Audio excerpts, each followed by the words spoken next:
Hello students, good morning. Here your teacher Dalsy, and today we are going to discuss last topic from this chapter, that is nitrogen cycle. तो जैसे कि आपको पता है कि हमारे नाइट्रोजन साइकिल में हम देखेंगे कि हाउ जो हमारी नाइट्रोजन है it get fixed into variable forms and how it helps to be utilized by plant, और हम प्लांट से उसको कैसे क्या करेंगे, यूज़ करेंगे। तो जो हमारी नाइट्रोजन है रजे, वो चेंज हो जाती है किसमें? तो नाइट्रोजन नाइट्रोजन फिक्सेशन के प्रोसेस के थ्रू चेंज हो जाती है किसमें? To ammonia. ठीक है, तो अमोनिया जो हमारी है it further change into nitrite ions. And yesterday I told you कि जो ये नाइट्राइट आयन में चेंज करने के जो बैक्टीरिया होते हैं दैट इज नाइट्रोकोकस। ठीक, फिर वो नाइट्राइट आयन जो हैं वो चेंज हो जाते हैं in nitrate ion in the presence of nitrobacter bacteria. तो सबसे इंपॉर्टेंट हमारे लिए नाइट्रोजोमोनास जो बैक्टीरिया है, नाइट्रोबैक्टर बैक्टीरिया है, ये जरूरी है because they have capacity to change one form of nitrogen into other. और जो हमारे प्लांट्स हैं that have capacity to absorb only this nitrate form of the nitrogen. तो ऐसे ही ये साइकिल फिर से चलता रहता है और आपके प्लांट भी नाइट्रेट आयन को क्या कर लेते हैं, यूटिलाइज कर देते हैं। तो हमारी जो मेन मोटो था दैट इज कि हमारे जो प्लांट्स हैं that are unable to absorb nitrogen from atmosphere, तो हमने उसको किसके थ्रू एब्जॉर्ब करवा दिया? विद दी नाइट्रेट आयन की फॉर्म में। अब हमें पता है कि हमारे प्लांट्स के पार्ट की क्या होगी, डेथ होगी, और इन प्लांट पार्ट को कौन फीड करेगा? एनिमल्स फीड करेंगे। दोनों ही केसेस में जो नाइट्रोजन है वो ट्रांसपोर्ट होगी किसमें? प्लांट के ब्रोकन पार्ट में या एनिमल्स में। फिर जो एनिमल हैं वो वेस्ट प्रोड्यूस करेंगे, साथ ही साथ इन मैटर की जो वेस्ट है या ऑर्गेनिज्म है उनकी क्या होगी? डिग्रेडेशन होगी। तो जो ये डिकेइंग ऑफ बायोकेमिकल मैटर है इसने वापस से फिर किसको प्रोड्यूस करना है बेटे? यूरिन वगैरह के थ्रू अमोनिया को। फिर वही अमोनिया वही सेम जो मैकेनिज्म है नाइट्रिफिकेशन का वो चलेगा और फिर नाइट्रेट आयन बनेंगे और फिर नाइट्रेट। ये जो नाइट्रोजन साइकिल है ना, ये आज का टॉपिक थोड़ा ही ना है, ये हमारा 9th क्लास का टॉपिक था यहाँ जहाँ पे हमने बायोजियोकेमिकल साइकिल स्टडी किए थे। तो इम्पॉर्टेंट क्या है? डिकेइंग मैटर से अमोनिया का बनना, ठीक, अमोनिफिकेशन के थ्रू, फिर उस अमोनिया का नाइट्राइट आयन में या नाइट्रेट आयन में चेंज होना दैट इज विद नाइट्रिफिकेशन, और नाइट्रेट आयन का वापस से नाइट्रोजन में चेंज होना दैट इज डी नाइट्रिफिकेशन। ठीक, nitrogen to ammonia is nitrogen fixation, nitrogen से अमोनिया का बनना वो अमोनिफिकेशन, अमोनिया से नाइट्रेट का बनना दैट इज नाइट्रिफिकेशन, और नाइट्रेट से वापस नाइट्रोजन बनना दैट इज डीनाइट्रिफिकेशन। और इस मैकेनिज्म में जो काम करता है दैट इज इलेक्ट्रिसिटी।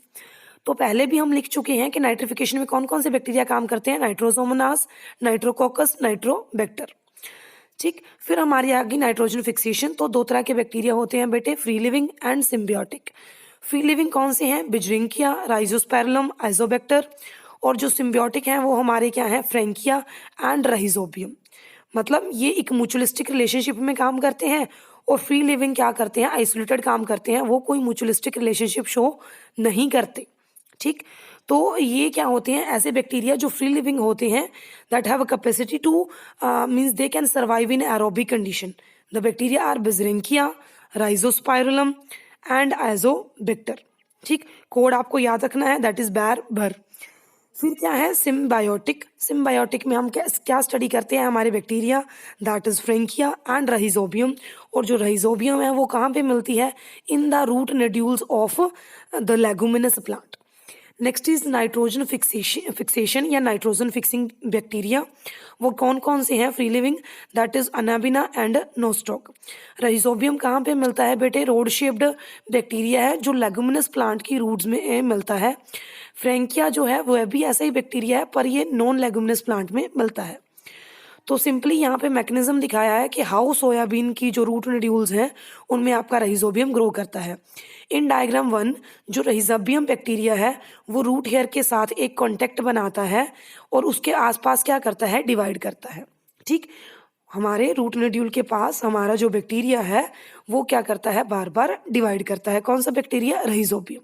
ठीक, सेकेंड जो डायग्राम है it represent that how successful infection of the root hair causes it to curl.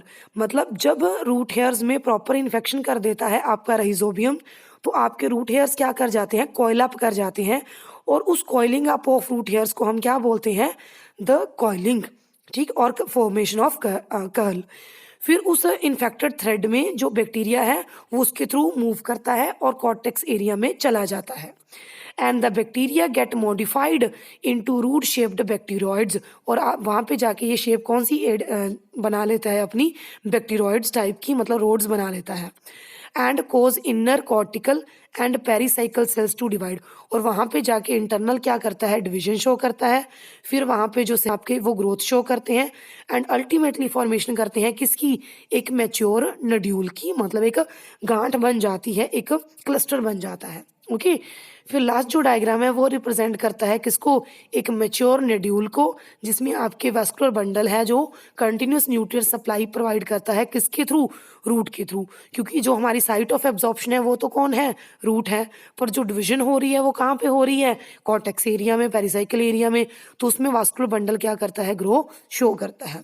So this is very important diagram from the NCERT point of view, क्योंकि आपको भी बड़े अच्छे से पता होना चाहिए बिकॉज किस चीज़ का क्या नाम है, ये क्या रोल प्ले करती है, और how it functions in the process of nitrogen fixation.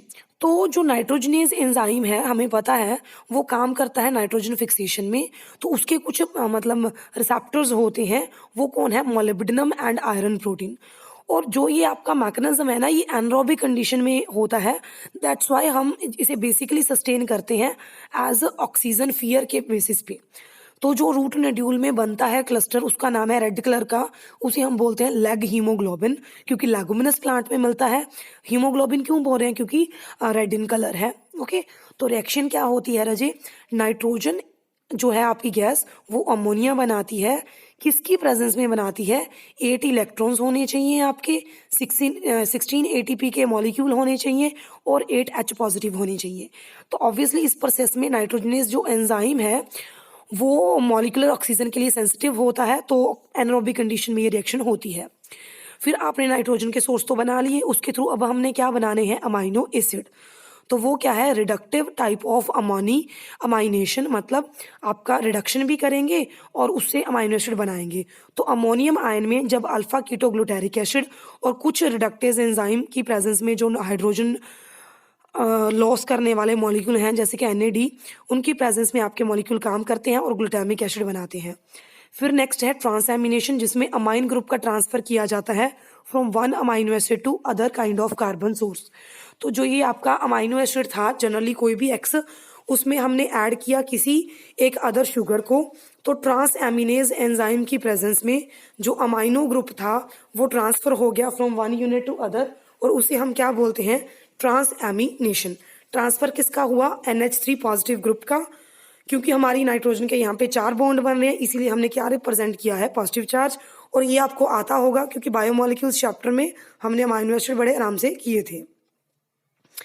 Next आ गए हमारे अमाइड्स एंड यूराइड्स, जो बहुत ही इंपॉर्टेंट हैं as a source of nitrogen.